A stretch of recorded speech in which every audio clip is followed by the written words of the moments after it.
As we continue our ongoing conversation here at MTM Services, why we do what we do. And today we have the president of MTM Services, Scott Lloyd, widely recognized expert in access to care. And today we're talking about MTM Services. What I'm excited about most is throughout the conversations I've had with various individuals at MTM Services, the one thing that stands out more than anything else is the word team. Team. So, with that being said, who are you and what is your mission statement?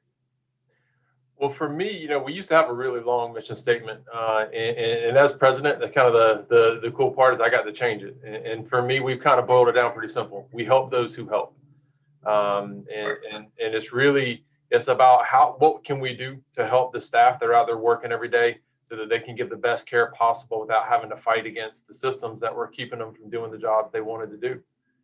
So that's what I get to do every day, and that's why I love my job. I get to help folks that are helping people. What are some of the major problems, Scott, your clients face and come to you for solutions? One of the biggest challenges is for things like access to care. Just being able to get people in the door, and sometimes that's to an assessment, but also sometimes we can get the assessment done, but then there's nowhere to put them because our caseloads are full. We've got turnover rates at 40%, have been for years. And a lot of that's just staff burnout, staff being burned out and, all the documentation and things they're having to do versus being able to see the consumers that they want to work with. And it's become a self-fulfilling prophecy because what's happening is a lot of times we've become a training ground and we become a training ground for private for profits where people come to us, they work with us. And then once they get certifications and things that really, we help them get, they then jump to private for profits because they can be paid more.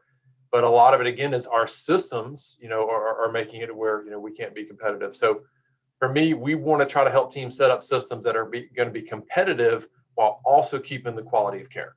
And that's the big difference. That's why we like working with government funded, agencies and traditional, behavioral health organizations is they're worried about the quality.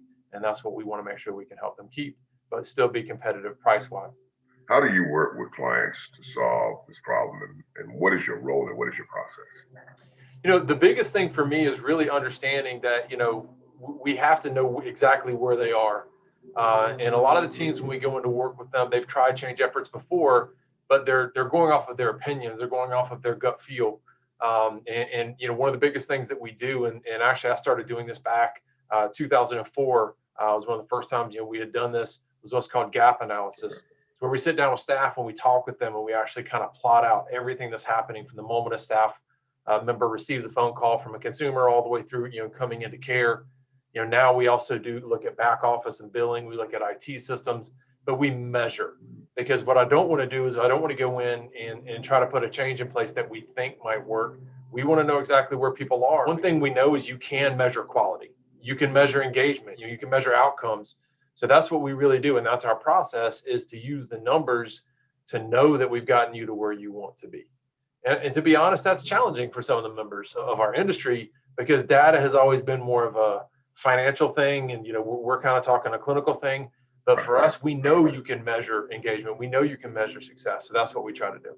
So what is the impact or outcome of your work with clients and what changes do you see and how does it impact the people that they serve? It all goes way back. I'm going to pull a quote from my father who started our company, in a book that he wrote back in 1998. Chapter 5 of his book was, Don't You Own a Copy Machine?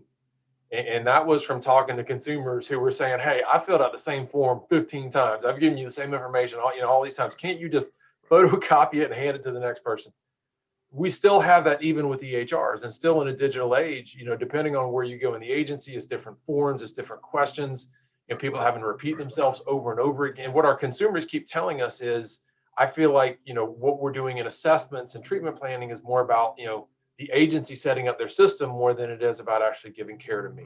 Consumers are now coming back at the end of all this and saying, hey, instead of having to wait, 2 to 3 weeks to get an assessment, I could get an assessment same day. I'm into care within a week. Basically, what we're trying to help organizations do is match their actions to their vision statement. We keep saying we're here to help, but then we say, but you got to wait a month and a half to get help. That doesn't match up. So, what we do is really, help make it better for the consumers because they're getting what they need more quickly, better for staff. And so just all the way around, just depending on kind of who you're talking about. We love the emails and the letters and the things that we get, people just saying thank you. It's revolutionized how I deliver care. Happier clients, better engaged clients, better outcomes. I mean, that's what we look for, is to really just help our clients get there. And you've already answered my last question, is why do you do what you do? Well, but I have some personal ties, and I think most of the industry do. Most of the people in the industry do as well. I was raised, by an alcoholic. I was raised in an environment with someone that was really struggling with substances, and they went to receive care and couldn't get into care. In Fayetteville, North Carolina, ended up all the way in Milwaukee, Wisconsin, before they could find access to services. And right now we're working on the 988 line. Something really, really near and dear to me is because in 1996, my godfather, we called him Uncle Mike. He basically helped raise me. He left this world of his own hand. And when those things happen, they change who you are and they change what you think. And so for me, when we're going out and doing this work, it's not just about, it's not just business for me. This is something that we know we're helping. And I look at, when my father retired and he received, the Lifetime Achievement Award from the National Council, the number of people who came up at the end and said, you worked with me here, and I've carried everything you taught me through these 4 agencies. And to think about how many, literally, hundreds of thousands and millions of patient lives, my dad has helped impact through the work that he started, and we continue on as a team. I mean, how can you not get excited about that? So for me, that's why we do what we do, because we just love to help. And you summed it up. Scott Lloyd, president of MTM Services, widely recognized expert in access to care. And this is why we do what we do at MTM Services. Thank you so much, Scott. Thank you, Tom.